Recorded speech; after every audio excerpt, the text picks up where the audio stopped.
Today, my husband Tom and I attended my nephew Kyle's birthday party at my sister-in-law Julia's house. When it was time to eat, Julia served takeout sushi to everyone, except me. Confused, I hesitated before Julia said something shocking. We didn't invite anyone who's not family, so don't just show up uninvited. Tom's face turned red with anger. Without saying a word, he grabbed my hand, and we both stormed out of the house. As we walked away, something unexpected happened to Julia's family, and she collapsed to her knees. My name is Lisa James, and I'm 33 years old. I used to work as a nurse, which is how I met my husband Tom, who is also a nurse. Tom's gentle and selfless nature drew me to him, and I was the one who mustered the courage to ask him out for dinner. To my delight, he said yes. After a few dates, our connection grew stronger, and we naturally began a relationship. One memorable evening, while enjoying a candlelit dinner at a restaurant with a stunning night view, Tom pulled out a small velvet box and proposed. Overwhelmed with happiness, I said yes, and we soon became husband and wife. After we married, I decided to leave my job to support Tom, who worked long shifts at the hospital. I embraced the role of a stay-at-home wife. "Lisa, your cooking is the best," Tom would often say, praising my meals while sharing housework duties. He's truly a wonderful husband. When Tom's father passed away, it deeply affected his family. His mother, Mary, became quite lonely. Mary, who had always treated me like her own daughter, was someone I grew to love dearly. Having been raised by my father after my parents divorced when I was a baby, I never knew what a mother's love felt like. Spending time with Mary gave me a sense of what it might have been like if my parents had stayed together. To ease Mary's loneliness, I suggested to Tom that we invite her to live with us. However, Julia strongly opposed the idea. "I can't let Mom live in a house with strangers," she declared, referring to me. Though her words stung, I understood her hesitation. Julia eventually moved into their family home with Mary, claiming, "I know Mom best, so leave her to me." Yet, I couldn't ignore the unease in Mary's expression whenever we spoke. I began visiting Mary regularly. She was often alone during the day while Julia and her husband worked, and her grandson Kyle attended daycare. Each visit, Mary greeted me warmly. "Thank you, Lisa, your visits brighten my days," she'd say, and our conversations became the highlight of my week. But one day, when I rang the doorbell, Julia answered instead of Mary. Her cold gaze made me pause. "What do you want?" she snapped. "I just wanted to see Mary," I replied hesitantly. Julia scoffed. "You're not family, and she has nothing to say to you." She began to shut the door, but Mary appeared behind her. "Lisa, I've got some sweets to share. Come in," Mary said, inviting me inside despite Julia's evident irritation. Before leaving for work, Julia gave Mary a stern reminder. "Don't forget to be careful with Kyle's food allergies. I'll be back this evening." After Julia left, Mary looked apologetic. "I'm so sorry about Julia. She can be difficult." "It's okay," I reassured her, though I was concerned. "Mary, are you managing everything here on your own?" Mary sighed deeply. "Yes, Julia says she's busy with work and leaves everything to me, cooking, cleaning, and taking care of Kyle. It's exhausting." It was clear that Julia treated Mary more like a maid than a family member. Feeling sympathy for her, I decided to help whenever I could. When I told Tom about the situation, he frowned. "Julia's always been bossy, even when we were kids, but treating Mom like this? It's too much." One evening, while Tom and I were watching TV, Mary called with a surprising request. "Lisa, there's a parent observation day at Kyle's daycare tomorrow. Everyone else's mom is attending, and I think Kyle will feel left out if I go. Could you come instead?" I hesitated. "Isn't Julia going?" Mary sighed heavily. She said she can't take time off work. I don't know what she's thinking. It's such an important day for Kyle. "I understand, Mary. I'll go with you," I said. Mary sounded relieved, her tone happy as she ended the call. I couldn't help but think Julia should have made the time for her son's special day. Surely Kyle would want his mom there, but perhaps Julia had her own reasons, and I decided to put my feelings aside. The next morning, I stopped by Julia's house at the time Mary had asked. On the way, I picked up some snacks I thought Kyle might enjoy. When I arrived, Mary greeted me at the door. "Thank you so much for doing this," she said. "It's no trouble at all," I reassured her. "But are you sure Kyle will be okay with me coming?" "Of course, Kyle loves you, Lisa. He'll be thrilled to see you," Mary replied warmly. Feeling reassured, we headed to the daycare together. The place was bustling with activity, filled with excited children and their mothers. We quietly watched Kyle participate in the activities, and when he spotted us, he waved enthusiastically and smiled. I waved back, matching his cheerful energy. He looked so angelic in that moment. On our way home, Kyle ran up to me and exclaimed, "Lisa, I'm so happy you came. Let's play a lot when we get back." I smiled at his enthusiasm. "Sure, I'll think of something fun for us to do." He beamed with joy before running back to join his friends. "See, I told you he adores you," Mary said with a smile. I couldn't help but feel a little proud. Kyle's warm and friendly nature made spending time with him such a delight. Whenever we met, he'd eagerly ask me to play, and we'd often have fun like children together. After the observation session ended, parents and children were expected to head home together. I held Kyle's small hand as we walked back to Julia's house. I gave him the snacks I'd brought, and his eyes lit up with happiness. Anyone watching us might have mistaken us for a mother and son. But as we approached the house, Kyle's expression changed, his smile faded, and tears began streaming down his face. "Kyle, what's wrong?" I asked, alarmed. "I wanted to play with Lisa more," he sobbed. "I don't like Grandma, I want Lisa." Mary looked heartbroken, unsure of how to respond.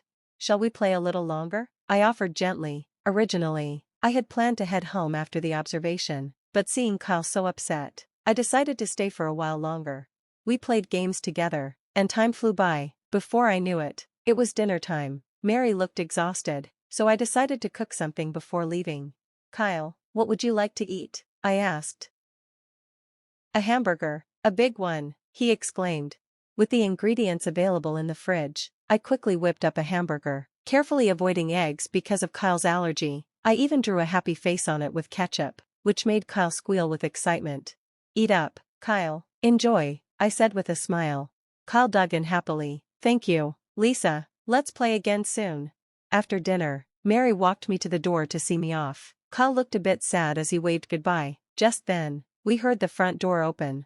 "I'm home," a voice called out. It was Julia's husband, Jack. Jack was a quiet, reserved man, quite the opposite of Julia. In all the time I'd known him, we had exchanged only a few words. "I'm sorry for staying so late," I said. "I'll be leaving now." "Don't apologize," Jack said kindly. "Honestly, this should be my wife's responsibility, but thank you for helping out." Kyle looked so happy. "I had so much fun with Lisa today," Kyle chimed in, smiling. Jack smiled back at his son. "That's good to hear." As I moved toward the door, Julia suddenly appeared. Her sharp eyes landed on me. "What are you doing here again?" she demanded, her voice cold. "I asked Lisa to come today," Mary interjected. "She even went to Kyle's daycare observation and made this hamburger." But Julia's anger didn't subside. She picked up the plate with the hamburger I'd made, and before anyone could react, she threw it into the trash. The room went silent. Even Kyle looked shocked. Jack quickly opened the trash can and retrieved the plate. "What are you doing, Julia? Lisa worked hard to make this," he said, his voice trembling with anger.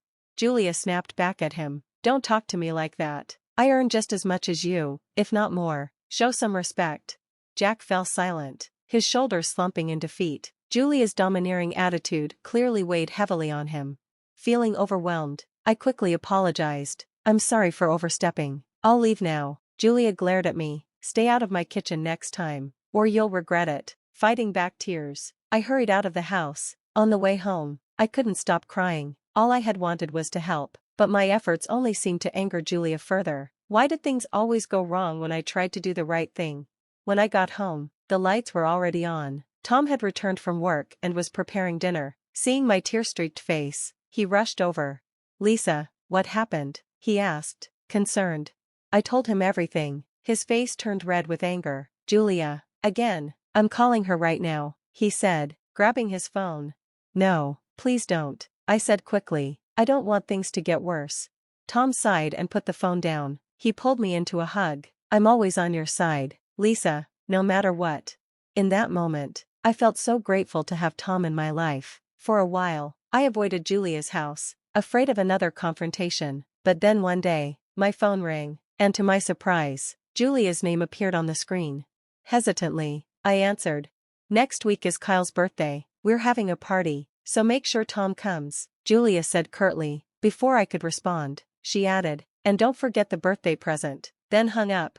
I stood there in disbelief. After everything, Julia was now inviting us to Kyle's birthday party. When I told Tom, his expression darkened.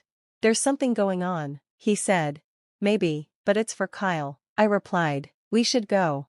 Kyle excitedly showed Julia the gift. "Look, Mom," he exclaimed, holding it up with bright eyes, but Julia scoffed. "What a cheap-looking toy," she said coldly, her words cut through the moment like a knife. I froze in shock, unable to respond. "You two don't even have kids, so you must have plenty of money. You could have gotten Kyle something better," Julia continued, her voice dripping with disdain. Tom opened his mouth as if to argue, but even he seemed too stunned to speak. "This is what I wanted," Kyle shouted, his small hands clutching the gift. "Don't be mean to Lisa." His innocent words struck a nerve, and Julia's face twisted with anger. "If you love Lisa so much, why don't you become her kid?" she snapped, her voice sharp and venomous. Kyle's lips trembled, and tears spilled down his cheeks. Jack silently stepped in, scooping Kyle into his arms and whispering words of comfort. I watched in disbelief, my heart breaking for the little boy. As the tension hung in the air, the doorbell rang. "Lisa, the sushi delivery is here, could you get it?" Julia asked nonchalantly. "Sure," I replied, needing an excuse to step away from the tension. At the door, the delivery man handed over the order. 5 sets, 1 kid sushi set and 4 adult sets, he announced. Puzzled, I asked Julia, "Weren't there supposed to be 6 sets? There are only 4 adult ones." "That's correct," she said curtly, paying the man. Her dismissive tone didn't sit right, but I decided not to press the issue. Returning to the dining table, I noticed something even stranger. There wasn't a chair for me. Tom stood, ready to offer his seat, but Julia intervened. "Lisa, that's Tom's seat, yours is over there," she said, pointing to a small side table in the corner. "Our dining table is small, so not everyone can sit here." "Sorry," she added with a mock apologetic tone. Though hurt, I decided not to make a scene and quietly took the seat she indicated. When the food was served, Mary brought over my portion, but something was missing. "Lisa doesn't have any sushi," Mary pointed out, her brows furrowing. "We didn't order for anyone who isn't family," Julia said with a cruel laugh. Her words were a dagger to my heart, confirming what I had long suspected. She didn't see me as family. Tom's anger boiled over. "That's enough, Julia. Lisa, we're leaving," he said, grabbing my hand. I didn't look back as we walked out, tears streaming down my face. Back home, Tom pulled me into his arms. "I'm sorry for what she said," he murmured. His unwavering support was my only solace. That night, Mary called with shocking news. Julia got food poisoning from the sushi and had to go to the hospital, she said. I was stunned. "Are Jack and Kyle okay?" I asked. "Yes, they ate the sushi too, but only Julia got sick," Mary replied. "Kyle was worried about you, Lisa." Tom, overhearing the conversation, muttered under his breath, "Karma." 3 days later, Julia appeared at our doorstep with Jack and Mary. She stormed in without invitation. "How dare you live here in this tiny house?" she sneered, her words as cutting as ever. "What brings you here?" I asked, still shocked. Julia's expression darkened. "You poisoned the sushi, didn't you? I'll sue you for damages." Her baseless accusations drained the strength from my body. "I didn't do anything, I just accepted the delivery," I said, trying to keep calm. "That's enough," Mary's voice thundered. She defended me and even exposed Julia's secret affair with photographic proof. Jack's face turned pale as he stared at the evidence. After a heated argument, Jack left with Kyle, declaring he was filing for divorce. Mary announced her intention to sell the family home and sever ties with Julia completely. 6 months later, Julia and Jack's divorce was finalized. Kyle stayed with his father, and Julia moved into a small apartment. Her attempts to reconcile with Mary were met with silence. She had burned too many bridges. Meanwhile, Tom and I began a new chapter. One evening, as we celebrated our move into a new home, I shared the news with Mary. "By winter, there will be 2 grandchildren." Mary's face lit up with joy. "Lisa, are you?" "Yes," I confirmed with a smile. "I'm 3 months pregnant." As Mary cried tears of happiness, I felt hope and peace for the future. For the first time in a long while, everything felt right.